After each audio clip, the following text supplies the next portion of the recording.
tudo bem? Chegamos, no 10º episódio, estamos acabando a terceira e última temporada da série Hannibal. Eu sou a Angélica Heldt, para quem está acompanhando aqui, né, o nosso podcast, fazendo a revisão, né, reassistindo a série Hannibal, tão bonita, tão maravilhosa, que saiu de 2013 a 2015. E aqui, como eu falei no episódio anterior, é um episódio que tem o mesmo título, né? E a Mulher Vestida de Sol, né? Episódio anterior a gente viu que o Dollaride conheceu a Reba, né? E tal, e nesse episódio a gente vai ter o envolvimento amoroso, né? Dos dois, né? E olha que eu vou falar pra você que tá escutando, são cenas muito bonitas. Se você já assistiu, reassista, porque vale a pena, viu? Tem cenas que a série sempre, né? Obviamente muito primorosa, né? Muito bem feita, muito bem atuada. E você tem aqui cenas lindíssimas aqui envolvendo a maravilhosa personagem Reba, né? A gente começa o episódio com o Francis Dollaride praticando, sabe, algumas maneiras de falar, né?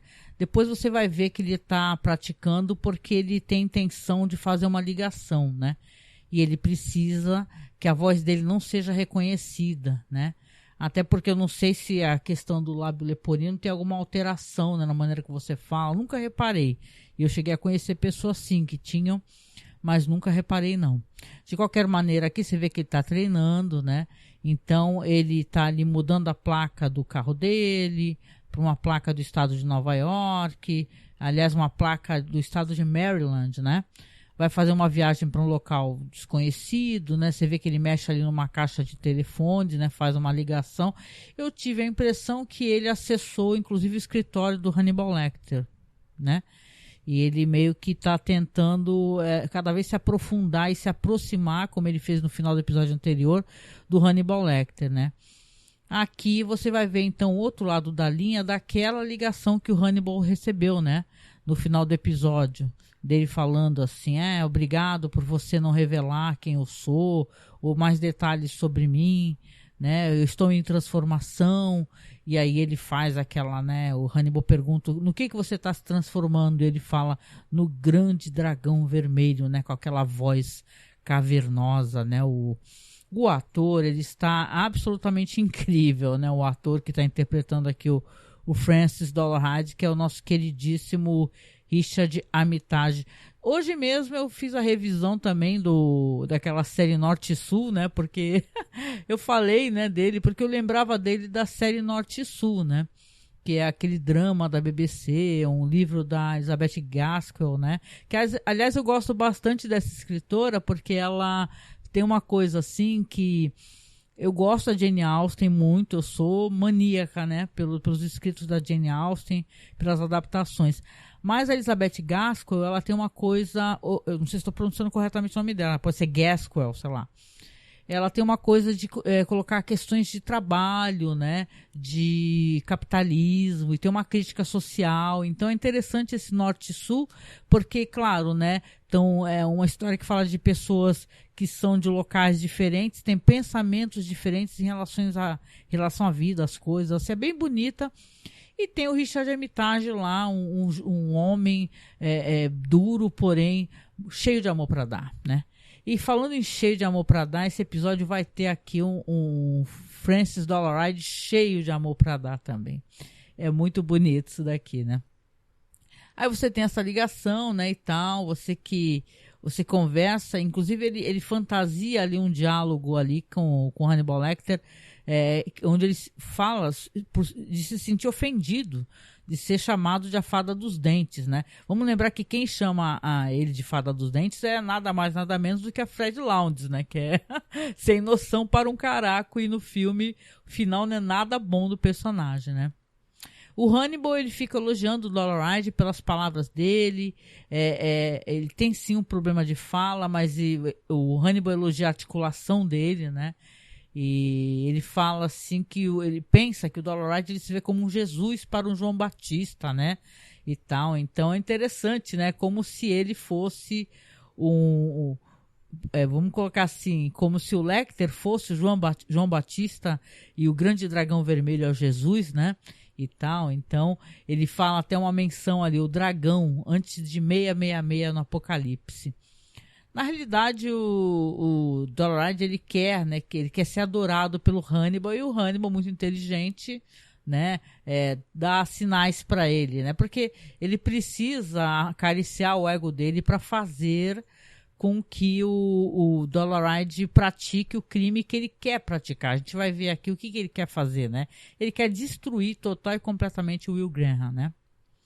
Aqui a gente vai ter também a Bedelia, né? Ela tá dando palestras, né?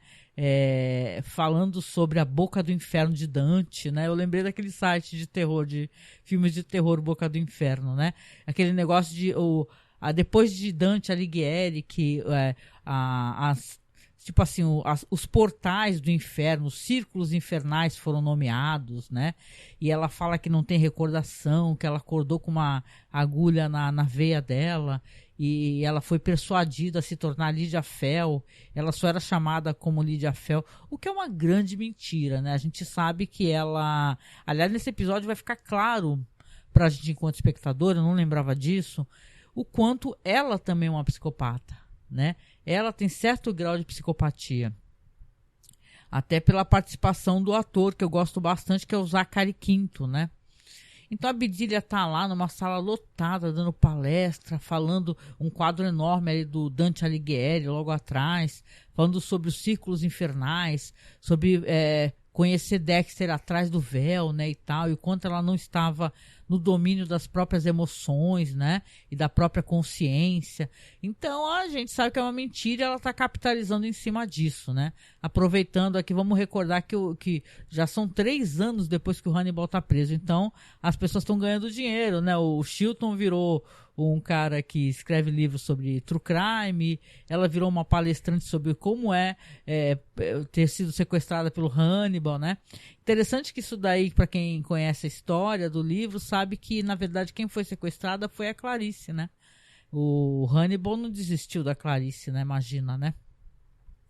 É claro que o Will vai chegar no meio da palestra dela e tal, e ela ainda vai jogar uma indiretinha para ele, falar, né, sobre esse negócio de o quanto o Lecter influencia, né?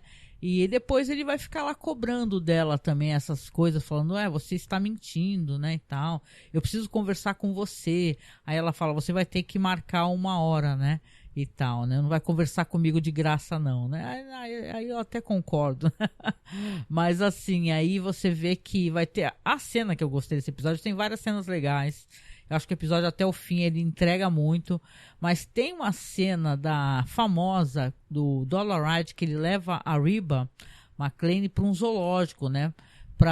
É um encontro dos dois, né? Ele na verdade está levando ela para ter uma experiência, porque lá tem um tigre que ele está sedado, porque está com o dente machucado, estão tratando do dente dele, né? E o animal está deitado, totalmente sedado, obviamente, para ser tratado. E ele a leva lá, porque presumo que ele deva conhecer, fotografe e tal, né, esses ambientes, né, por causa dos animais noturnos. E você vê que ele a leva lá e o cara ajuda lá, o cuidador, ela a tocar, né, o animal. E a cena é muito bonita. É muito bonita porque a atriz é maravilhosa, ela interpreta muito bem esse papel. Ele está interpretando muito bem. É uma cena onde é emocionante, sabe? Porque esse contato com a natureza, essa coisa tátil, né? Que ela vai pedindo para ele falar o que é, as cores, né? A aparência, o que ele está vendo. E ele também vai fazendo umas declarações bonitas, falando do tom laranja do animal que chega a borrar, né, as cores ao lado e tal. E é interessante, ela é até muito destemida, que tem um momento que ela coloca a mão muito próxima à boca do tigre que está ali desacordado, só que a gente sabe, vai que o animal tem sei lá, um espasmo, né, e corta a mão dela fora, né, já pensou? É uma coisa interessante, né? De qualquer maneira, você vê que é uma cena muito bem feita e tal, uma cena muito emocionante, é linda, né? E é uma cena que tem uma coisa erótica, né? Porque é aquela coisa daquela sensação de perigo iminente, né? Então você vê que é um encontro muito não convencional, né? Que ele está levando a Reba, né? E nesse ponto aqui eu queria até dizer que é interessante para a gente que acompanha, que o quanto a gente até lamenta ele ser um psicopata, ele ser um assassino, porque ele visivelmente ali naquele momento ele ia encontrar felicidade ao lado dessa mulher, penso eu, né? Pois bem, então tem esse encontro muito bonito, né? E você vê que ela até chora, né? Se emociona, né? E você vê que aquela exploração ela é muito bonita, que ela tem, sabe, você vê alguém tendo uma sensação como essa, é uma coisa muito linda, né? Depois você vê que ela tá na casa dele, ele levou ela para casa, né? O encontro continuou, ela tá preparando um coquetel para ele, uns martinis, né? E tal. E conversando com ele, falando o quanto foi eloquente, muito bonito o gesto dele levar ela lá, né? E ela revela também que ninguém na empresa ali sabe nada sobre ele, as pessoas estão muito intrigadas. Ele fala assim, por que você andou perguntando?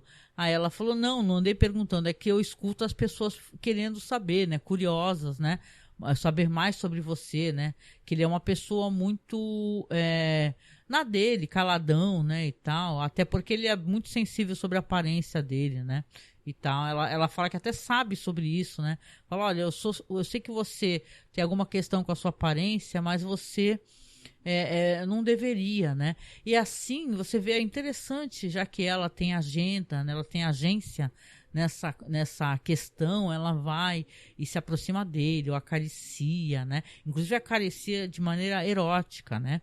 Ele fica muito perturbado e ela fala assim, espero que eu não tenha chocado você.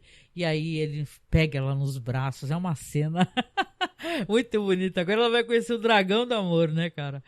Então, ali é uma cena linda, eles estão ali fazendo amor e tal. Aí ele olhando pra ela e ele a vê como uma mulher vestida de sol da pintura do Dragão Vermelho. E, cara, é uma cena linda, linda, é muito linda. A atriz, ela tá banhada de luz, né? E tal, e ela você vê uma cena profundamente erótica, muito bonita, e cai aquela lágrima do olho dele, né? Então a gente lamenta, né, que esse breve, né, affair que ele vai ter não afaste, né, de toda a matança que ele pratica, né, e como as pessoas não são uma coisa só também, as pessoas são várias coisas, né, então o Dollarhide enquanto o Dragão Vermelho realmente é um casal muito bonito com a Reba, né. Aqui também a gente tem algumas questões aqui, né, depois, né, do amor, né, e tal, que ele vai e ela tá dormindo, ele coloca a mão, assim, dela na cabeça dele, cheira ela e tal. Aquele contato físico, você vê que ele realmente não tem contato físico com as pessoas, né, então isso acho estranho, porque ele é um homem lindo, né, pra falar o mínimo, né. Então ele não tem contato com as pessoas por quê, né? Por causa dessa questão que ele tem com ele e a violência que ele sofreu, né? E ele, quando ele acorda depois e vê que ela não tá lá, também fica todo assustado, corre a casa toda e tal. Só que ela tá ali na sala de estar, aguardando ele acordar para poder falar para ele, se despedir dele, para que ele a leve para casa também, né? E tal, né? Nessa época, vamos lembrar, não tinha Uber, né? E tal. Então, você vê que eles se abraçam ali e claramente ela... ficou muito satisfeito com o encontro, assim, ele foi muito carinhoso e é interessante isso, né? Aqui a gente vai ter aqui o Hannibal, né, muito espertamente, ele acaba descobrindo uma maneira de fazer aqui um esquema, né, tem isso no filme também, né, para conseguir arrumar um endereço novo do Will, né, ele pede para fazer uma ligação para advogado, né, a enfermeira fala, se você se aproximar mais do que você deveria antes de eu sair daqui, eu vou te jogar um spray de pimenta. Aí ele vai lá, faz a gambiarra lá, coloca um papel, alumínio, não sei o que é aquilo, e pega e ele vai, liga, né? Ele para atendente, a telefonista, fala assim, não posso usar as mãos, você poderia ligar para esse telefone? Aí a telefonista liga e ele realmente enrola liga lá pro escritório do Chilton, né? Fala que tem que mandar um livro, o Chilton mandou entregar um livro dele para uma pessoa, só que ele tá sem endereço, não quer incomodar o Chilton. Aí a secretária fala que tá fechando o escritório, ele fala, por favor, me ajuda aí, falta 5 minutos para fechar aqui o DHL, né, sei lá, o serviço de entregas. E aí, de quem que é? Aí ele fala, por favor, procura Graham, né, Will. Então, né? Ele está atrás do Will Graham.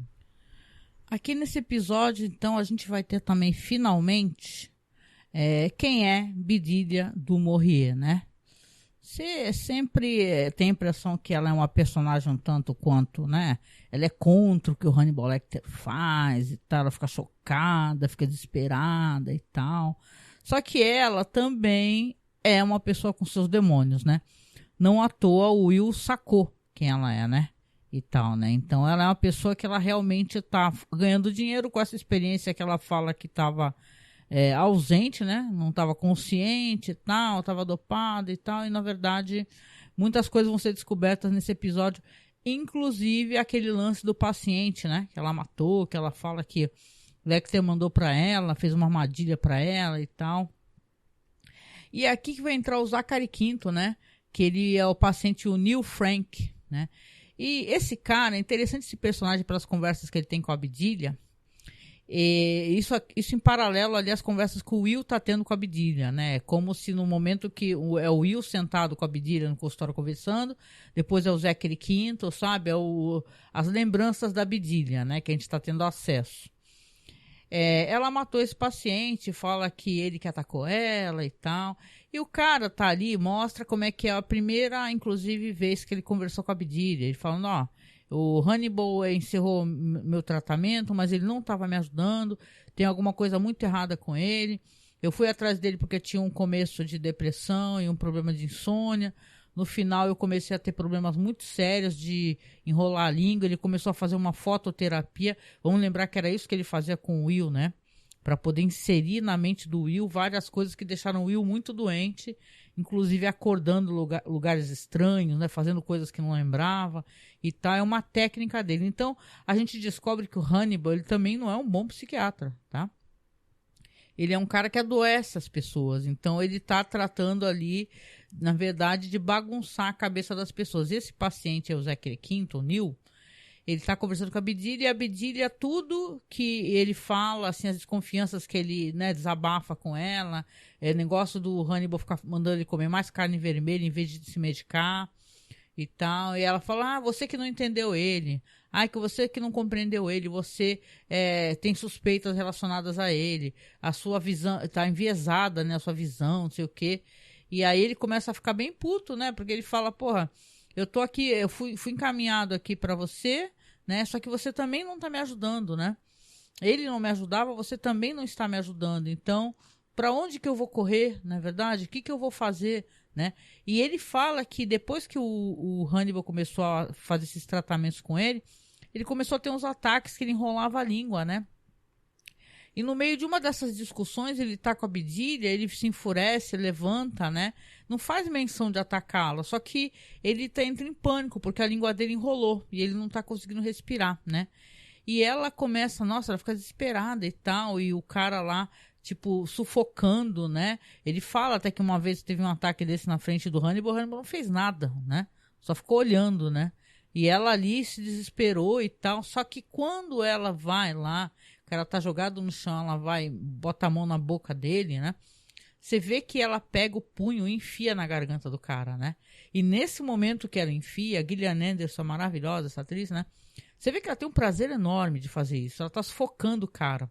Ela enfiou o punho dela na garganta do cara e o cara, obviamente, morreu sufocado, né? E desmaiou logo em seguida, teve um ataque, né? Você, até tento interpretar esse ataque que ela teve, de ter caído ao lado dele, né? Então, ela, coisa boa não é mesmo, né? Não à toa ela estava lá com o Hannibal na Itália, ela fica o tempo todo, ela é um personagem talvez desses aí, um dos mais hipócritas, né? Porque ela faz julgamento e tal, só que ela sente atração por essa espécie de tortura, né, e tal, esse banho de sangue que o Hannibal Lecter faz, né? E ela acha, ela dá a entender, inclusive, que ela achava o cara, esse Neil, fraco, indigno, né? Tanto quanto o Hannibal também ficava detonando logo de cara os pacientes que ele não suportava, né?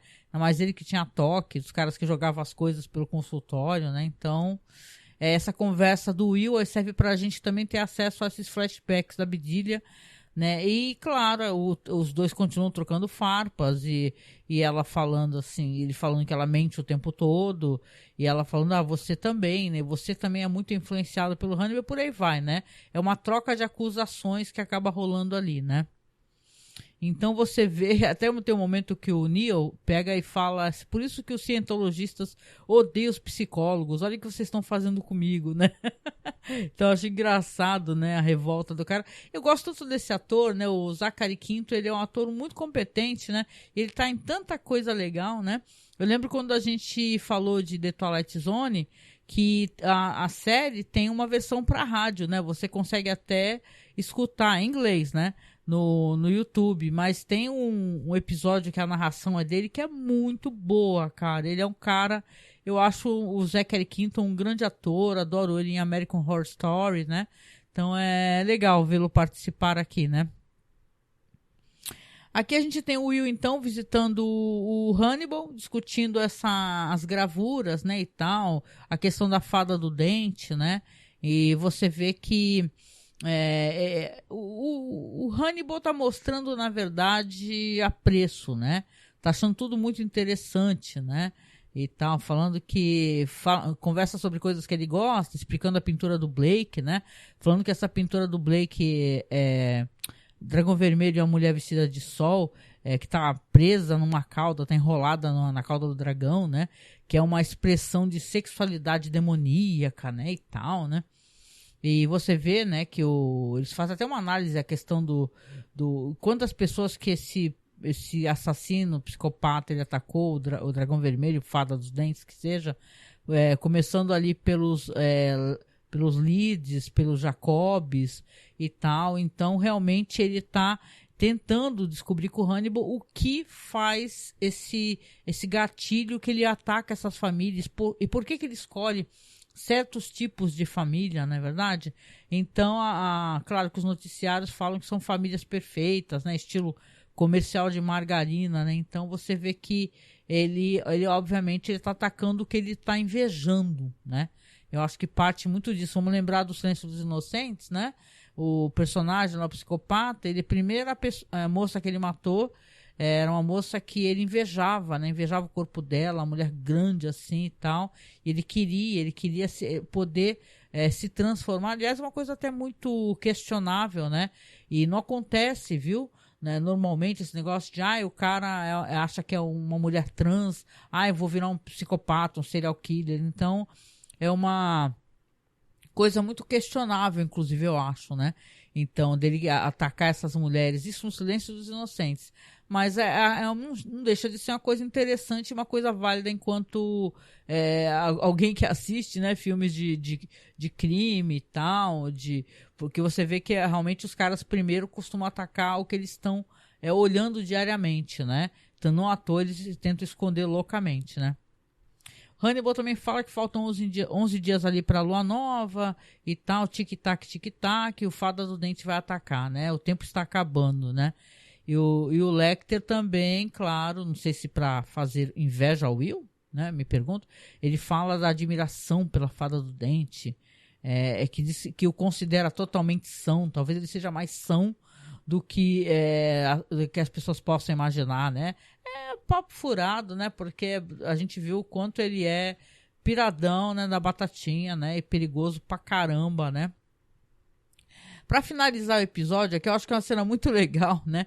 Porque isso aí vai ter no filme também, óbvio, né? Recomendo, né? O Dollaride, ele vai pro Museu do Brooklyn, né? Pra poder ver essa aquarela do Blake, né? E tal, ter acesso à obra original, né? Aí o curador vai lá, na verdade uma curadora, né, do museu vai lá mostrar, fala que a pintura não pode, ou a aquarela inclusive não pode ficar exposta, porque a luz ela enfraquece as cores e tal, e tem todo um procedimento de cuidado pela preservação dessa obra de arte, né. Aí ele chega lá e tal, entra com a mulher e ela falando, claro que eu não posso deixar você tocar, né, mostra pra ele, né, abre ali uma gaveta ali com tranca e tal. Só que ele dá uma pancada nela e arrasta ela para outro canto da sala. E o interesse dele ali era isso que ele vai fazer, que é impressionante no filme, né? Ele come, né? essa pintura, essa aquarela do Blake, né? E ele, né, nesse momento ele aparece até com aquela dentadura, né? Você vê que ele colocou aquela dentadura toda torta, ele lambe, ele cheira e tal. É uma cena do caramba, né? Agora o episódio termina de um jeito muito legal, porque termina com o Will chegando, né? O Will Graham, né? Chegando no mesmo museu, no momento, sim, que o Fada dos Dentes ali está comendo ali a pintura, né? E eles, claro, acabam se esbarrando, né? Tanto que quando o Will chega, o senhor fala assim, hoje tem muita gente procurando, hein? Essa pintura do Blake, né? Já tem uma pessoa lá dentro, né? Eu vou levar o senhor. Aí leva ele, quando chega lá, chama pela moça, que é Paula, né? Ela não atende, óbvio, tá desmaiada, né? E o personagem do Dollar desesperado vê que chegou alguém, que o elevador abriu, aí já se esconde, depois tenta sair de fininho pelo elevador, só que o Will percebe, né? Ele percebe, e quando ele segura a porta do elevador que está quase fechando, aí ele é atacado pelo Dollaride, que, né, joga ele com tudo, né? Eu não sei nem como é que ele não é morto nesse momento, né? Então é um final do caramba, né? Eu acho essa fase Dragão Vermelho da história muito boa mesmo, né? Você vê que realmente, né, os caras fizeram uma história, os caras, né? Isso muito pelo Bryan Fuller, né?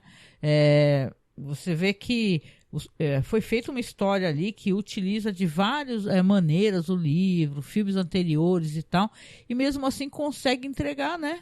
Consegue entregar pra gente uma ótima história, uma história nova, né? Com bons atores também, porque, pô, o filme já é ótimo, né? O Dragão Vermelho é de 2002.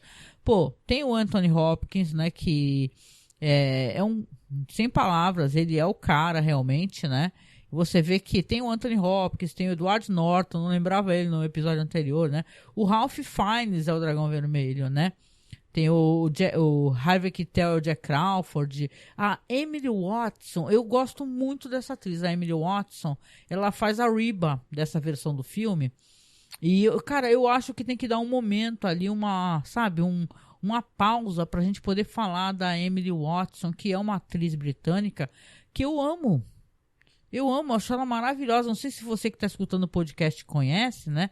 Mas fica aqui a referência. Ela tá em filmes maravilhosos. Ela tá em Equilibrium. Sabe que é um filme massa velho muito bom. Embriagados de Amor. Tá, deixa eu ver. Assassinato em Gosford Park, que é ótimo, né? Ela tá num filme que eu amo. Deixa eu ver se eu encontro aqui. Que ela faz uma história de uma mulher que é uma... que tipo assim, é uma história de duas irmãs que elas têm um lance de codependência. Aqui, ó, Hilary and Jack, né? Esse filme é maravilhoso. Ela faz a Jacqueline Dupré, né? De 98 esse filme. Cara, que filme bom, meu. Tem a Rachel Griffiths também. Se vocês tiverem como, assistam. Esse filme é Hilary and Jack, que é lindo, né? Que conta a história real, né? Uma história real da Jacqueline Dupré, que a história da vida dela, claro, romantizada e ficcionalizada, né? Mas você vê a história bonita, que tem a perspectiva da questão de doença mental, né? De carência afetiva e tal. E no filme, eu falei que eu ia falar um pouquinho mais, né? Sobre o filme no próximo podcast, que é esse aqui. Cara, vale a pena você reassistir o filme e você também dar uma conferida na carreira, se é pra dar um destaque aqui, claro que tem um grande elenco, né, tem o Philip Seymour Hoffman, né, fazendo Fred Lounds, mas vale a pena você acessar aqui e procurar um pouquinho da carreira da Emily Watson, que eu, sinceramente, eu sou apaixonada por essa atriz, né. Agora vamos lá falar um pouquinho sobre a questão de extras e curiosidades, antes de terminar o podcast, né. Como eu falei pra vocês, eu tô, né, pra você que tá me escutando, não tô falando pra um grupo, né, 2 podcasts por semana que vem vai ter mais 2 também, estamos acabando já, né, depois vai ter um podcast final aí que eu vou tentar fazer ao vivo pra vocês, né, só recordando. Aqui de extras, né, diz aqui que o Bryan Fuller fala no comentário do DVD, né, que eu queria bastante, né, que esse diálogo da Bedelia sobre o pássaro ferido, né, que eu não mencionei, né, mas eu vou falar para você que é inspirado numa citação da Judy Foster, numa entrevista que ela deu ao Los Angeles Times, né, em 94, que ela fala assim, olha, é terrível, eu sei, mas a fraqueza realmente me incomoda, a tal ponto que há um pássaro ferido na calçada, eu olho para ele e digo, acho que eu vou chutá-lo. Nossa, que estranha essa frase, né? E tal, porque aqui a Abdilia fala assim, se você vê um pássaro ferido, o que você faz, né? A reação das pessoas é recolher, né? E tal, mas ela faz esse tipo de coisa que a Abdilia fala é devido ao fato de pessoas que tocam certas coisas pioram muito a situação. Ela quer dizer que o Hannibal é uma pessoa que é destrutiva, ela acha que o Will também é destrutivo, que ela, sim, ela própria Abdilia, é uma pessoa destrutiva também, que esse pássaro ferido, essa pessoa que poderia ter ajuda, na verdade vai ser muito mais traumatizada por ter o contato com eles. É interessante essa história aqui, e é muito estranha essa frase da Judy Foster aqui, eu quero entender o contexto. O Richard Armitage, ele foi no Museu do Brooklyn e ficou sozinho com a pintura do Blake, como parte da preparação dele para interpretar o Dollarhide, né? Na hora de filmar a cena, a pintura, claro, é uma pintura impressa, né, gente? Num papel de arroz comestível, né, para ele poder comer. Mas não era do tamanho correto, né? Porque o papel de arroz não parecia muito papel real na tela. Então acabou que o Richard Armitage, ele comeu uma versão impressa em papel comum, cara. E foi tudo num take só, usado para episódio. Então, esse daí deu, né? Se não deu sangue, deu estômago, né? Pro papel, né? O Ralph Fiennes também, tem uma cena, né? Do Ralph Fiennes pro filme. Diz que ele recusou também uma versão em papel doce da pintura, quando ele foi fazer a versão, e também insistiu em comer o papel de verdade. Ou seja, os caras que interpretam o Dollarhide comem papel, gente. O episódio inicialmente teria um outro ato, né? Haveria um outro ato, começaria de outra maneira, mas foi movido para um próximo episódio. Aqui não diz qual tipo, né? E tal, mas eu gosto dessa abertura, acho boa, né? Aqui, gente, costuma ter muito aqui no fandom de citações referentes ao livro. Diz que o episódio aqui, ele adapta material dos capítulos 8, 11, 13, 35 e 41 para quem quiser dar uma olhada no livro, né? E tem muitas coisas que relacionadas no livro que eu vou dar uma pulada agora, tá, gente? Vou deixar para vocês darem uma olhada depois, né? Vamos falar de cenas cortadas? Bora lá. O roteiro, ele pede um efeito surreal na tomada de estabelecimento do escritório do Hannibal, com a van do Dollarhide entrando na tomada por um lapso de tempo. Ah, tá. Não falei para vocês, né? E tal. Não é colocado assim verbalmente no roteiro, mas ele tá no escritório do Hannibal, né? E tal. Diz que no DVD e no Blu-ray apresentam uma cena excluída do Dollarhide Arriba, entrando na casa de Dollarhide após o passeio do zoológico. Aqui nas cenas excluídas também apresentam uma versão alternativa da cena de sexo do Dollarhide da Arriba, composta de cenas sugestivas demais para o corte da emissora. Ou seria mais caliente, hein, gente? Aliás, a cena maravilhosa, né? Maravilhosa, muito boa mesmo. Diz aqui que aqui tem algumas menções aqui sobre a questão de DVD também. Eles costumam sempre colocar isso daí, né? Falando assim, o que tem no DVD, o que não tem no DVD e tal. Diz que a Abdilia encontraria uma carta que envolveria ela mais diretamente. Só que haveria uma trama assim, que haveria uma carta que entregaria a Abdilia. Só que acabou não sendo aproveitada, né? Então, tem muitos extras no DVD. Quem é que tem o DVD ou o Blu-ray? Me contem, tá? Se você tem, eu teria. Na verdade, eu gosto da série o suficiente para ter o DVD ou o Blu-ray, né? Bom, é isso, né, gente? Então, esse aqui é o episódio maravilhoso, que é a segunda parte da Mulher Vestida de Sol. Poxa vida, que cenas lindas que tem. Eu vou até aproveitar para o banner a cena da linda da Reba banhada em luz, né? Que é essa cena de sexo aqui, que ele até derrama uma lágrima, né? Muito bonito. Os próximos episódios, vocês sabem, né? Já vão ser coisas assim que vão comprometer o Will, né? Vão acabar trazendo, porque ele quer, a intenção do Hannibal aqui é que o Will seja morto, que ele seja atacado, já que ele não pode matar, já que ele não pode ter o Will Graham, ele quer que o Will Graham seja destruído, que a esposa dele o filho adotivo, né, que é o filho da esposa dele, seja morto. Então é interessante o desenrolar aqui. O final todo mundo conhece, mas a trajetória até lá eu acho que vale a discussão, né? E com isso eu deixo vocês aqui, deixo aqui desejos de um ótimo final de semana. Segunda-feira já vai ter mais podcast, tá? Preciso que vocês compartilhem mais, gente. Quase não tem gente compartilhando, né? E agora final de ano, muito podcast vai entrar em ato.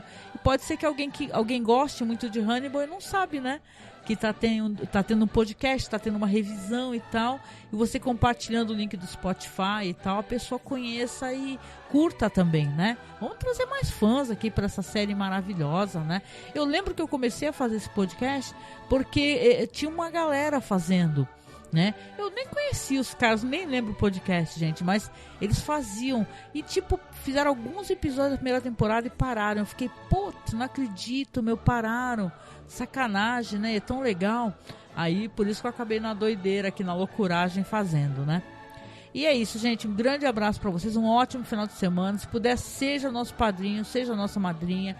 Compartilhe esse podcast. O nosso Pix, para quem quiser apoiar, para ajudar a pagar o site. Agora em janeiro que a gente vai ficar fazendo, né, os trâmites aí para juntar a nossa equipe para definir as pautas do ano. Nosso Pix é super fácil. apoiomasmurra@gmail.com apoiomasmurra@gmail.com, tá? Para você poder doar e ajudar o site a ficar no ar, gente. Uma hora o site vai cair, tá? Porque realmente tá reduzindo muito nossos apoios, né? Se você puder nos apoiar, ajuda a manter o site no ar e mais pessoas terem acesso ao nosso podcast, que ano que vem faz 15 anos, né, gente? Eu acho, né, importante mencionar isso, um podcast como o nosso, pequeno e tal, que toca em temas que às vezes ninguém está interessado, né, em comentar. A gente procura diretores interessantes, procura coisas legais, tá? Então ajude a manter o nosso podcast, que a gente fica muito, muito grato. Com isso eu deixo um beijo para vocês e até o próximo podcast, até o próximo festim, tá? Até!